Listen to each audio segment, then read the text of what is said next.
오늘 영상에서는 연말정산을 끝낸 후에 3월에 국세청에 환급 신청을 할 때 이 환급 신청을 홈택스로 처리하는 방법을 확인해 보겠습니다. 홈택스에서 연말정산 환급 신청에 필요한 원천세 신고서 작성해 볼 거고요. 관련해서 작성해야 하는 부표들까지 작성해 보겠습니다. 이번 영상은 국세청에서 배포한 연말정산 안내자료를 참고해서 작성했으니까요. 영상 끝까지 참고하시면 도움이 되실 겁니다.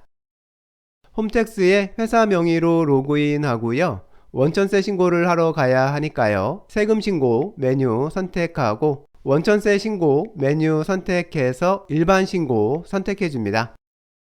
신고서 중에서 정기 신고 신고서 선택해 주면요. 원천세 신고서 작성 화면에 도착하게 됩니다. 이제 작성을 시작해 보겠습니다. 신고서 작성에서 가장 먼저 할 일은 귀속 연월을 확인하는 건데요. 이번 영상은 원천세를 매월 신고하는 경우라서 화면에 설정된 귀속 연월에서 수정할 건 없고요. 바로 사업자 등록번호 옆에 있는 확인 버튼을 클릭해서 지금 신고서를 제출할 사업자에 대한 기본 정보를 불러옵니다. 지금 화면에 설정된 내용은 원천세 신고서는 3월에 제출하고 있는 거고요. 2월에 직원들에게 지급한 급여에 대한 원천징수세액을 신고하고 있는 상황입니다.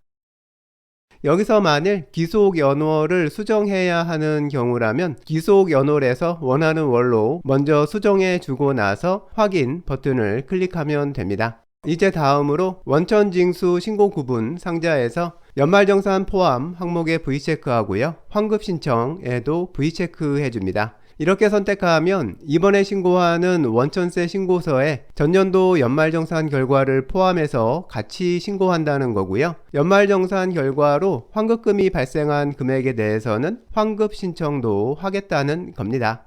환급 신청을 선택하면 환급 신청서 부표를 꼭 작성해야 한다는 안내 나오는데요. 이 부표도 뒷부분에서 작성해 보겠습니다. 다음으로 이번 신고서에 포함시킬 소득의 종류를 선택하는데요. 화면 사례에서는 근로소득하고 기타 소득을 선택했는데요. 뒤쪽에서 설명할 부분이 있어서 일부러 그런 거고요. 실제로 본인 회사 건 신고서를 작성하실 때는 신고할 내용이 있는 실제 해당하는 소득에만 V체크 하시면 됩니다. 여기까지 작성 끝냈으면 다음으로 넘어가고요. 이제 원천세 신고서 내용 작성이 시작됐는데요. 화면을 잠깐 보시면 앞에서 신고할 소득 종류에서 근로소득하고 기타 소득을 선택했었기 때문에 화면에 입력 화면이 근로소득, 기타 소득 두 가지가 나타난 거고요.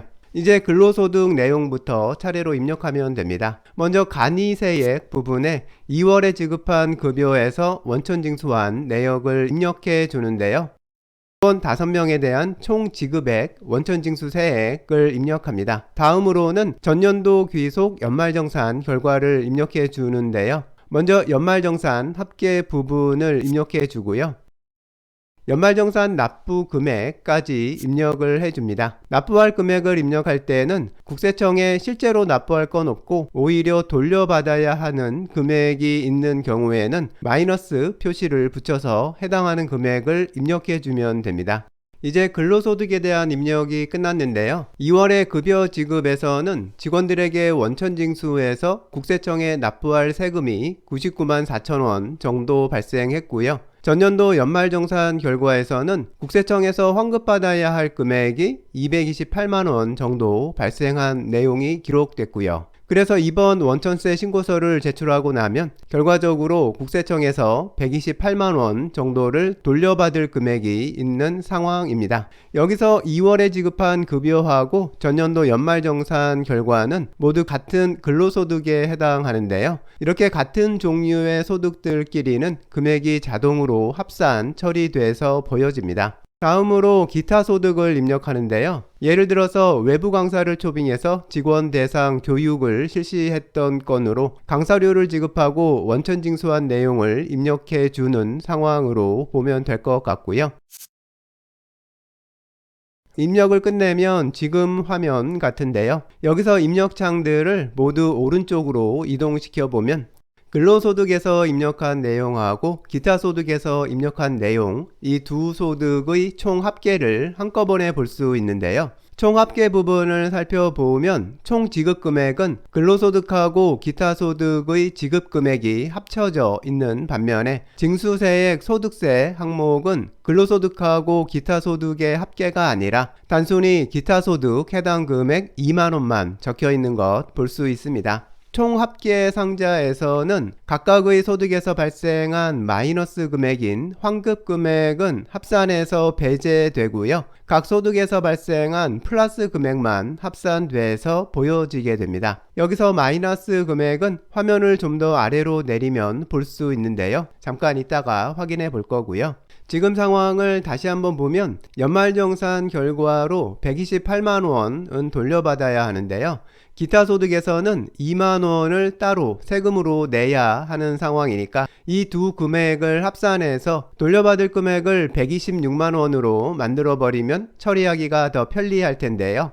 신고서를 이런 식으로 작성하려면 기타 소득 상자에서 당월 조정 환급세액 항목에다가 납부해야 하는 금액 2만 원을 입력해 주면 됩니다. 이렇게 하면 기타 소득에서 납부할 금액은 없어지게 되고요. 총 합계에서 환급받을 세액에서 이번 달에 바로 조정해서 없애고 싶은 금액 항목에 2만 원이 추가되는 것 볼 수 있습니다. 화면을 아래로 내려보면 지금까지 작성한 결과에 대한 정리를 볼 수 있는데요. 연말정산 결과를 이번 신고서에 포함시켰기 때문에 결과적으로 이번 달에 발생한 환급받을 수 있는 세액 128만 원이 찍혀 있는데요. 이 금액은 위쪽에 근로소득 상자에 있던 소득세액 합계가 불려온 거고요.